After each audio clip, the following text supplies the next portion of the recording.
దేశవ్యాప్తంగా ఉత్కంఠను రేపుతున్న పశ్చిమ బెంగాల్ ఫలితం మీద అందరూ నరాలు తెగ ఉత్కంఠతతో చూస్తున్నారు. పశ్చిమ బెంగాల్ ఫలితం ఎటువైపు వస్తుంది? పశ్చిమ బెంగాల్లో బీజేపీ స్పష్టమైన ఆధిక్యతతో ముందుంటుందా, లేకుంటే సాధారణంగా టీఎంసీకే మళ్ళీ నాలుగోసారి ముఖ్యమంత్రి పీఠం మమతా వహిస్తారన్నది పెద్ద ఎత్తున చర్చ కొనసాగుతుంది. దేశవ్యాప్తంగా జరుగుతున్న 5 రాష్ట్రాల ఎన్నికల ఫలితాల ఒక ఎత్తైతే పశ్చిమ బెంగాల్లో వస్తున్న ట్రెండ్స్ మరో ఎత్తులా పరిణమిస్తున్నాయి. ఓ దశలో తమిళనాడు 110 స్థానాల్లో టీఎంసీ ఆధిక్యతలో ఉంటే భారతీయ జనతా పార్టీ 116 స్థానాల్లో ఆధిక్యత కనబరుస్తున్నట్టు ఫస్ట్ ట్రెండ్స్ చెబుతున్నాయి. రైట్, ఓవరాల్గా 5 రాష్ట్రాల ఎన్నికల మీద మనకు మా ప్రతినిధి సదా లైవ్లో రెడీగా ఉన్నారు.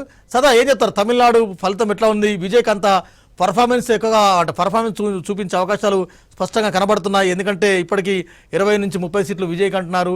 ఏఐడిఎంకి 47 సీట్లు అంటున్నారు విజయ్కి, ఏఐడిఎంకి 30 అంటున్నారు. విజయ్ అదేవిధంగా ఏఐడిఎంకి కలిసి ఎట్లా ఉంటుంది? రకరకాల అంచనాలు ఉన్నాయి. పశ్చిమ బెంగాల్ ఎట్లా ఉంది మీ అంచనా? తమిళనాడు ఓట్ల లెక్కింపు ప్రక్రియ ఎట్లా ఉంది? తమిళనాడుకు సంబంధించి ఇప్పటి వరకు వచ్చిన ఎర్లీ ట్రెండ్స్ ప్రకారం డిఎంకే లీడ్లో ఉంది. సో డిఎంకే ఇప్పటి వరకు 87 సీట్లలో లీడ్లో ఉంది. ఆ తర్వాత టీవీకే ఏఐడిఎంకేను వెనక్కి నెట్టి టీవీకే ముందుకెళ్ళింది. విజయ్ పార్టీ టీవీకే ముందుకెళ్ళింది. నెక్స్ట్ ఏఐడిఎంకే 3rd ప్లేస్లోకి వెళ్ళిపోయింది. సో ఇప్పటి వరకు వచ్చింది ఇది ఎర్లీ ట్రెండ్స్ అని చెప్పుకోవచ్చు. ఇవి పోస్టల్ బ్యాలెట్స్కి సంబంధించినవి. సో దీనిలో ఈ రిజల్ట్ ప్రకారం మరొకసారి అధికార డిఎంకే మళ్ళీ పగ్గాలు చేపట్టబోయే అవకాశాలు దీన్ని చూస్తే మనకు స్పష్టంగా కనిపిస్తున్నాయి. సో యాక్చువల్గా డిఎంకేకి ఒక యాక్సిస్ మై ఇండియా తప్ప మిగతా అన్ని సంస్థలు ఇచ్చినటువంటి ఎగ్జిట్ పోల్స్లో సో మళ్ళీ తిరిగి రెండోసారి అధికారం చేపడుతుందని చెప్పాయి. సో దానికి అనుగుణంగానే ఇప్పుడు ఈ ఎర్లీ ట్రెండ్స్ చూస్తే మనకు కనిపిస్తుంది. సో ముఖ్యంగా ఇటు కేరళ కానీ తమిళనాడు కానీ ఈ 2 రాష్ట్రాల్లో ఎప్పుడైనా కానీ ఒకసారి అధికారంలోకి వచ్చిన పార్టీని నెక్స్ట్ టైం వేరే పార్టీకి స్విఫ్ట్ అవుతూ ఉంటుంది. సో ఇది కంటిన్యూస్గా వస్తుంది. సో ఒక లాస్ట్ 40 to 50 ఇయర్స్ తమిళనాడు రాజకీయాల్లో చూస్తే అటు డిఎంకే అలాగే ఏఐడిఎంకే ఒకసారి వాళ్ళు వస్తే ఇంకొకసారి వీళ్ళు వస్తారు. కానీ ఈసారి మాత్రం క్లియర్గా రెండోసారి వరుసగా ఇటు స్టాలిన్ మళ్ళీ రెండోసారి అధికారంలోకి రాబోయే అవకాశాలు అయితే మనకు ఈ ఎర్లీ ట్రెండ్స్ను చూస్తే కనిపిస్తున్నాయి. అలాగే ఈ తమిళ రాజకీయాల్లో ముఖ్యంగా ద్రవిడన్ పొలిటిక్స్ పైన ఎక్కువగా బేస్ అయి ఉంటాయి. అలాగే దీని తర్వాత నెక్స్ట్ కరుణానిధి కానీ జయలలిత కానీ వాళ్ళ బేస్ మీద ఎక్కువగా, అంటే వాళ్ళకు ఉన్నటువంటి పర్సనల్ బేస్ మీద ఎక్కువగా గతంలో రాజకీయాలు జరిగేవి. వాళ్ళ పర్సనల్ ఇమేజ్ తోటి కూడా ఓట్లు ఎక్కువగా పడాయి. కానీ ఇప్పుడు జరిగిన ఎలక్షన్స్ మాత్రం దీనిలో కరుణానిధి లేడు, జయలలిత లేడు. సో ఇప్పుడు అక్కడ ఉన్నటువంటి డెవలప్మెంట్ కానీ అక్కడ ఉన్నటువంటి అభ్యర్థులు కానీ పార్టీలకు సంబంధించిన క్యాడర్ కానీ ఈ అంశాలపైన ఎక్కువగా ఈసారి ఎలక్షన్స్ జరిగాయి. సో మొదటగా 2021లో ఇటు స్టాలిన్ అధికారంలోకి వచ్చినప్పుడు సో వాళ్ళ ఫాదర్ ఇమేజ్ కానీ ఆ పార్టీకి ఉన్న స్ట్రాంగ్ బేస్ లైన్ కానీ దాన్ని దృష్టిలో పెట్టుకుని అప్పుడు గెలిచారని అంతా చెప్పారు. కానీ లాస్ట్ 5 ఇయర్స్గా స్టాలిన్ ఏం చేశాడనే దానిపైనే ఇప్పుడు ఈసారి ఎలక్షన్స్ జరిగాయని ఎక్కువగా ఎక్స్పర్ట్స్ చెప్తున్నారు. సో దానిలో భాగంగానే ప్రస్తుతం డిఎంకే అయితే లీడ్లో ఉంది. అయితే డిఎంకే లీడ్లోకి రావడానికి సో కొన్ని రీజన్స్ కూడా మనం చెప్పుకోవచ్చు. సో దీనిలో ముఖ్యంగా స్టాలిన్ గురించి చెప్పుకోవాలి. సో స్టాలిన్ అనేటోడు calm and composer politician, aggressive పాలిటిక్స్కి వెళ్లకుండా కామ్ అండ్ కంపోజర్గా ముందుకెళ్తాడు. సో తను అనుకున్న విధానాలను కూడా కొద్ది మేరకు చాలా వరకు పాటించాడని చెప్తున్నారు. ఇక రెండో అంశం ఇటు మహిళలు కానీ ఇటు యూత్ కానీ వీళ్ళ ఓట్స్ కూడా ఈ డిఎంకే పార్టీకి ఎక్కువగా వచ్చాయని చెప్తున్నారు. ఎందుకంటే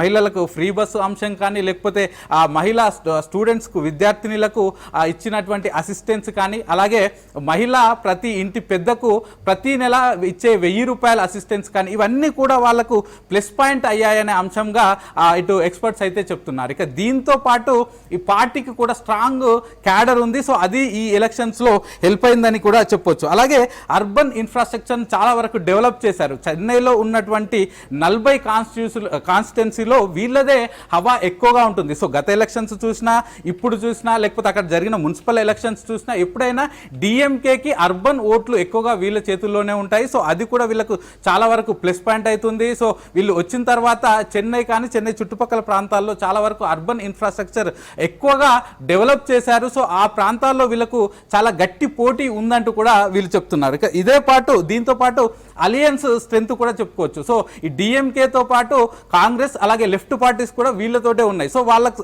ఈ కాంగ్రెస్ సంబంధించిన బేస్ ఓట్స్ అలాగే లెఫ్ట్ పార్టీల ఓట్లు కూడా వీళ్ళకి చాలా వరకు కలిసి వచ్చే అంశం అని కూడా మనకు దీన్ని బట్టి తెలుస్తుంది. సో ముఖ్యంగా యాంటీ ఇంక్యుబెన్సీ ఈసారి వీళ్ళపైన ఉంటుంది, వ్యతిరేకత ఉంటుందని చాలా వరకు చెప్పుకుంటూ వచ్చారు. సో దాన్ని మినిమం తగ్గించడానికి ముందుగానే చాలా వరకు ప్రయత్నాలు చేశారు. ఎందుకంటే వీళ్ళ పార్టీ అభ్యర్థులపైన ఇటు సీట్లు ఇచ్చే ముందు వాళ్ళందరిపైన వీళ్ళు సర్వేలు చేయించి సిట్టింగ్లో ఉన్నటువంటి 60 మంది ఎమ్మెల్యే అభ్యర్థులకు సీట్లు ఇవ్వలేదు, కొత్త వారికి ఇచ్చారు. అలాగే మంత్రులకు కూడా 3 మంత్రులకు కూడా సీట్లు ఇవ్వకుండా కొత్త వారికి ఇచ్చారు. సో ఇది యాంటీ ఇంక్యుబెన్సీ తగ్గడానికి చాలా వరకు హెల్ప్ చేసిందని వీళ్ళు అనుకుంటున్నారు. సో దీంతో పాటు మొత్తంగా ఓవరాల్గా చూస్తే ఇటు 5 ఏళ్ల పాటు వాళ్ళు ఇచ్చిన ఈ ఏదైతే డెవలప్మెంట్ ఉందో దాంతోపాటు వాళ్ళు పాలించిన దాన్ని ముఖ్యంగా అంశంగా చేసుకుంటూ, అలాగే వీళ్ళ అలయన్స్ ఈ రెండింటిని అంశంగా చేసుకుంటూ ప్రస్తుతానికైతే డిఎంకే లీడింగ్లో ఉందని చెప్పుకోవచ్చు. ఇక టీవీకే విజయ్ పార్టీ గురించి కూడా చెప్పుకోవాలి ఇక్కడ. ఎందుకంటే అతను మొదటగా వచ్చినటువంటి కొత్త పార్టీ,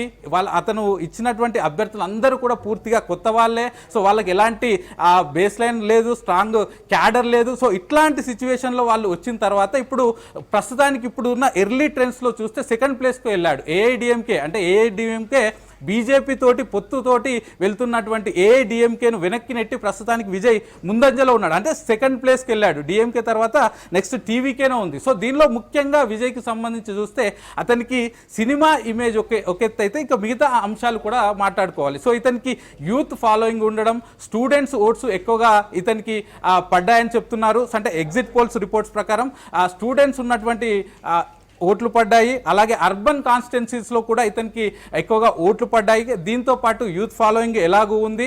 అలాగే ఎక్కువగా ఎస్సీ ఓట్స్ కూడా ఇతనికి పడ్డాయి. అలాగే క్రిస్టియన్ ఓట్స్ కూడా ఇతని వైపే ఉన్నారంటూ ఎగ్జిట్ పోల్స్ చెప్పాయి. సో అవన్నీ కూడా నిజం చేస్తున్నాయి. ప్రస్తుతానికి ఏఐడిఎంకేను వెనక్కి నెట్టి టీవీకే పార్టీ అయితే ముందుకెళ్తుంది. డిఎంకే మాత్రం క్లియర్ కట్ మెజార్టీతో యాజ్ ఆఫ్ నౌ ముందులో ఉంది. వెంకట్, సదానందం, మీరు అన్నట్టు తమిళనాడులో కనుక చూస్తే విజయ్ 2 స్థానాల్లో ముందంజలో ఉన్నారు. పెరంబూర్ కావచ్చు, తిరుచి ఈస్ట్ స్థానాల్లో 2 ముందంజలో కొనసాగుతున్నారు. ఎస్, యాజ్ ఆఫ్ నౌ ఇప్పటి వరకు వచ్చిన ఈ పోస్టల్ బ్యాలెట్స్కి సంబంధించి ఈ ట్రెండ్స్లో ఈ తమిళనాడుకు సంబంధించి చూస్తే విజయ్ త్రిచి ఈస్ట్ నుంచి, అలాగే పెరంబూర్ ఇది చెన్నైకి సంబంధించింది. చెన్నై అర్బన్ ఓట్లు ఎక్కువగా ఉంటాయి, ఇది చెన్నైలో భాగంగా ఉంటుంది. సో ఈ రెండింటిలో ప్రస్తుతానికి విజయ్ మాత్రం ముందంజలో ఉన్నాడు. సో ఎర్లీ ట్రెండ్స్ అంటే ఇంతకంటే ముందు ఒక 15 మినిట్స్ బ్యాక్ చూస్తే విజయ్ ముందుగా పెరంబూర్లో ముందంజలో ఉండే, త్రిచిలో మాత్రం వెనుకబడ్డాడు, ఆ తర్వాత రెండింటిలో వెనుకబడ్డాడు. ఇప్పుడు చూస్తే మాత్రం రెండింటిలో ముందంజలో ఉన్నాడు. సో ముఖ్యంగా పెరంబూర్ పైన ఎక్కువగా ఫోకస్ పెట్టాడు విజయ్. పెరంబూర్లో ముఖ్యంగా అక్కడ ఎక్కువగా రైల్వే కోచ్ ఫ్యాక్టరీస్ ఉంటాయి, అర్బన్ ఓట్స్ ఉంటాయి, అలాగే ఎస్సీ ఓట్స్ ఎక్కువగా ఉంటాయి. సో దీనిపైన మొదటి నుంచి విజయ్ ఫోకస్ పెడుతూ వచ్చాడు. సో ఆ ఓట్లు ఎక్కువగా రైల్వే కాలనీస్ ఎక్కువగా ఉంటాయి. ఎందుకంటే చెన్నైకి సంబంధించిన రైల్వే కోచ్ ఫ్యాక్టరీ కానీ, రైల్వే స్టేషన్స్ కానీ అవన్నీ కూడా పూర్తిగా ఈ పెరంబూర్ కాన్స్టిట్యున్సీలోనే ఉంటాయి. ఆ పెరంబూర్ కాన్స్టిట్యున్సీలో ఈ రైల్వే ఓట్స్ పైన ఫోకస్ చేయడం ఒకటి, ఇంకొకటి అర్బన్ ఓట్స్ కూడా ఉంటాయి. ఎక్కువగా అన్ఎంప్లాయ్మెంట్ అలాగే స్టూడెంట్స్ ఎవరైతే ఉంటారో వాళ్ళని కూడా విజయ్ ఫోకస్ చేస్తూ అక్కడ ప్రచారాన్ని చేశాడు. ఇక ఇదే కాకుండా ఈ పెరంబూర్లో ఎక్కువగా ఎస్సీ ఓట్స్ కూడా ఎక్కువగా ఉంటాయని రిపోర్ట్స్ వస్తున్నాయి. సో దానిలో కూడా విజయ్కి ఇవన్నీ కూడా ప్లస్ పాయింట్ అయ్యే అవకాశాలు ఉన్నాయి. కాబట్టి ఇవన్నీ అంశాలను చూసుకొనే ముందుగా విజయ్ పెరంబూర్ కాన్స్టిట్యున్సీని సెలెక్ట్ చేసుకున్నాడు. ఆ తర్వాత నెక్స్ట్ త్రిచికి వెళ్ళాడు.